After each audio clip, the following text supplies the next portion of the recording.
해설이 있는 신앙송, 김영옥의 시가 머문 자리 12번째 시간을 시작하겠습니다.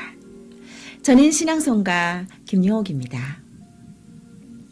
빈 들녘엔 한가로운 바람이 머물고 섬강변엔 머리 하얀 억새의 울음소리가 강물 따라 흘러갑니다. 생에 화려했던 시절이 내려놓은 나무의 빈 가지에 걸린 파란 하늘은 아직은 가을이라고 이야기하는 듯합니다. 바닥에 쌓여있는 소복한 낙엽들의 모습까지도 아름다운 이 가을. 오늘은 그 가을의 모습을 오래 간직하고 싶어 배경화면을 가을 풍경으로 꾸며보았습니다. 가을 추억을 차곡차곡 채워보시기 바랍니다. 그리고 오늘은 김영옥의 시가 머문 자리가 아니라 김영옥의 에세이가 머문 자리로 제목을 바꿔야 할 것 같습니다. 시가 머문 자리를 아껴주시는 애청자 한 분께서 시청해주신 에세이집을 소개하려고 합니다. 그분은 병상에서 투병 중이시지만 긍정적이고 밝은 모습으로 지내시고 계신다고 합니다. 저는 그분을 뵌 적은 없지만 건강이 꼭 회복되리라 믿으며 그분을 위해 기도합니다. 오늘 이 시간이 그분께 작은 위로의 시간이 될 수만 있다면 저에게는 큰 행복이 될 것 같습니다. 소개해 주신 에세이집은 소윤 작가의 작은 별이지만 빛나고 있어 라는 책입니다. 저는 소윤이라는 작가의 이름은 처음 들어봤는데요. 2021년 최장기간 에세이 베스트셀러이며 10만 부 이상이 팔렸다고 합니다. 다정다감하지만 표현이 서투른 사람, 연약하지만 강해 보이려 애쓰는 사람, 가끔은 서글퍼진 마음을 달래기 위해 음악을 듣고 흩어진 마음을 추스르기 위해 글을 쓰는 사람. 작가 소윤은 자신을 이렇게 소개하고 있습니다. 작가 소윤에 대한 정보는 이것이 전부입니다. 저는 사실 어느 누군가를 위로해주고 싶은 마음으로 이 책을 읽게 되었는데요. 책을 읽어가면서 어느새 위로받고 있는 저를 발견하게 되었습니다. 오늘은 그중 3편을 골라 여러분과 그분을 위해 낭독해 보겠습니다. 3편을 고르기도 정말 힘들었는데요. 먼저 우린 모두 별이에요를 낭독한 후 이야기를 이어가겠습니다.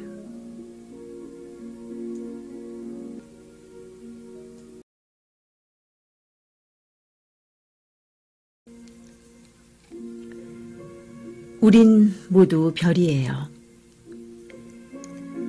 혹시 사는 게 너무 힘이 들어 하늘을 올려다본 적이 있나요?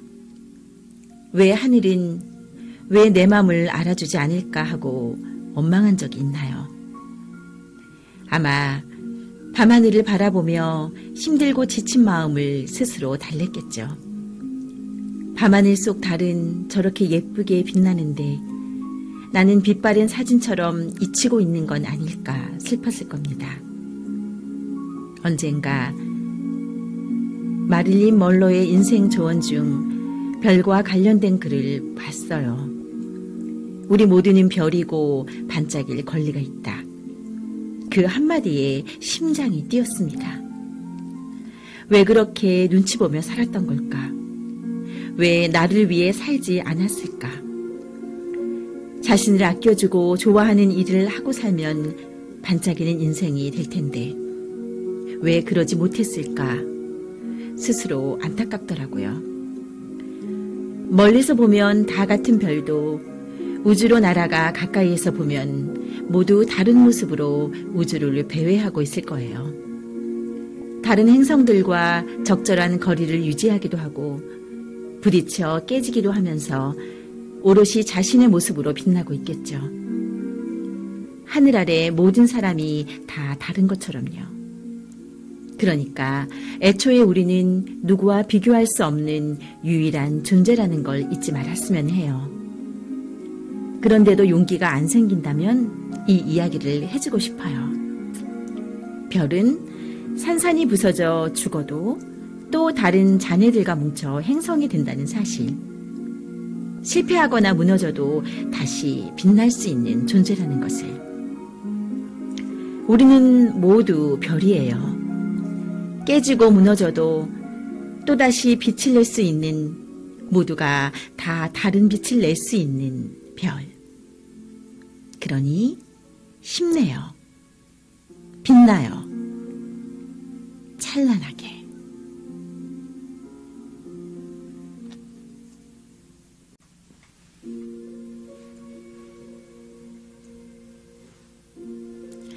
우리 모두는 각자의 모양과 크기와 빛깔은 다르지만 빛나는 존재라는 사실에 마음이 따뜻해졌습니다. 각자의 삶 속에서 반짝이는 여러분들은 존재 자체만으로도 누군가에게 희망을 주고 용기와 힘을 줄 수 있는 이름이란 걸 꼭 기억하셨으면 좋겠습니다. 이 글을 읽으며 나태주 시인의 풀꽃 3이 생각났습니다. 풀꽃 1은 본다의 관점, 풀꽃 2는 안다의 단계, 풀꽃 3은 용기를 가지고 살아가는 산다의 의미를 담고 있다고 합니다. 기죽지 말고 살아봐. 꽃 피워봐. 참 좋아. 계속해서 두 번째 이야기를 소개하겠습니다.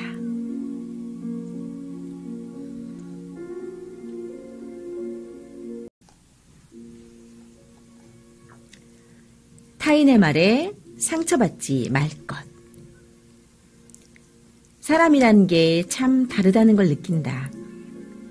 회사에서 상사의 부당함에 누구는 눈물을 흘리고 누구는 대수롭지 않게 넘겨버리니까 나는 상처를 대수롭지 않게 넘겨버리는 사람이 되지 못한다. 오히려 상처받고 꽁하게 있는 편에 가깝다. 언젠가 동기에게 질문한 적이 있다. 너는 저 인간 말이 상처가 안 되니? 어떻게 그렇게 쉽게 잊어? 나의 질문에 동기는 이렇게 답했다. 내가 저 인간보다 못한 게 뭐가 있어? 하나도 없어. 그러니까 불쌍하다고 생각하면 돼.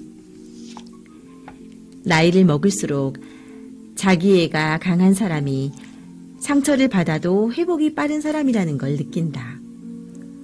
나처럼 상처를 끌어안고 골마 터지는 사람이 있는가 하면 나쁜 일을 대수롭지 않은 듯 털어버리고 자기를 사랑하는 데 집중하는 멋진 사람도 있다. 동기의 단단함을 보고 이제 나도 조금은 멋진 사람이 되려고 노력한다. 누군가 부당한 일을 저지르거나 정해진 기준 안에서 나를 낮게 평가하고 지적할 때마다 나를 지켜내는 방법으로 누가 나를 뭐라고 하든 칭찬하든 험담하든 휘둘리지 않고 흔들리지 않는 자기애를 키워내고 있다. 어느 책에서 본 적이 있다. 나는 사랑으로 사람이 된 사랑의 존재라고. 그러니 굳이 타인의 말에 상처받을 필요 없다. 자신을 사랑할 줄 알고 타인의 말에 휘둘릴 이유도 없다. 나보다 소중한 사람도 나만큼 괜찮은 사람도 없다. 걱정하지 마라. 이미 나는 충분히 단단하다. 괜찮은 사람이다.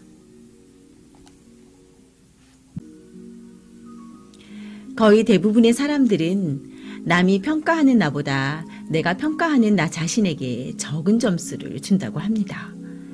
우리는 다른 사람들의 시선을 의식하면서 나의 행동이나 생각을 결정하기도 하는데요. 내가 생각하는 것처럼 다른 사람들은 나에게 관심이 없다는 사실 알고 계신가요? 나를 사랑하는 사람이 외부로부터의 공격에 나를 방어하는 능력이 더 크다고 하니 먼저 나를 사랑하는 것이 우선인 듯합니다. 내 이름을 불러주며 사랑한다고 말해주세요. 영호가 사랑해. 넌 괜찮은 사람이야. 이렇게요. 그럼 마지막 글을 소개하겠습니다.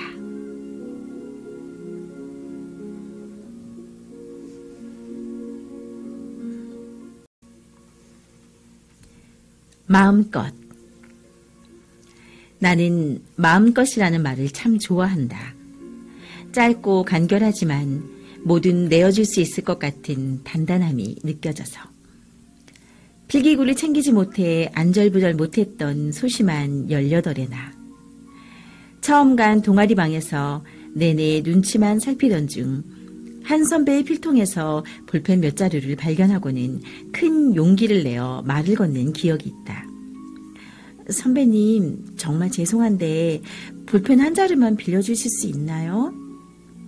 그리고 그 선배는 흔쾌히 말했다. 볼펜? 마음껏? 완전하고도 완벽한 허락이었다. 그때의 기억을 더듬으며 나는 여전히 마음껏 이 말을 쓰려고 노력한다. 말을 건넨 후 상대가 느끼는 무한 신뢰와 단단함을 느낄 수 있어서 소심한 18의 내가 느낀 추억을 더듬을 수 있어서 우리의 관계 안에서도 마음껏이라는 말이 자주 쓰였으면 좋겠다. 가끔 불안하고 흔들릴 때마다 서로를 잡아줄 수 있는 단단한 말이 필요하니까. 서로에게 조금 더 기대더라도 쓰러지지 않을 거라는 믿음이 필요하니까. 내가 너의 어깨를 빌려도 될까? 나 잠시 울어도 될까? 마음껏.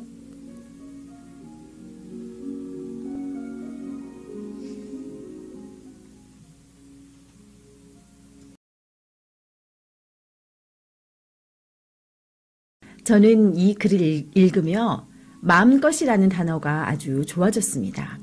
그리고 자주 사용해야겠다고 생각했습니다. 마음껏은 사전적 의미로는 마음에 만족스러울 정도로 이런 뜻입니다. 그리고 비슷한 말로는 실컷이란 단어가 있습니다. 하고 싶은 대로 다 해. 얼마나 가슴 설레고 기분 좋은 말입니까? 마음껏 먹어. 마음껏 즐겨. 마음껏 울어. 마음껏 웃어. 그리고 이런 말을 들으면 더 좋겠지요? 마음껏 써. 마음껏 사. 아직 남아있는 가을을 마음껏 누리시기 바랍니다. 그리고 앞으로 멋지게 펼쳐질 인생길을 마음껏 걸어가시기 바랍니다. 내게 주어진 삶 속에서 별처럼 마음껏 빛나시길 바랍니다. 김영옥의 시가 머문 자리는 13번째 시간으로 다시 찾아뵙겠습니다. 지금까지 진행의 신앙송가 김영옥이었습니다. 고맙습니다.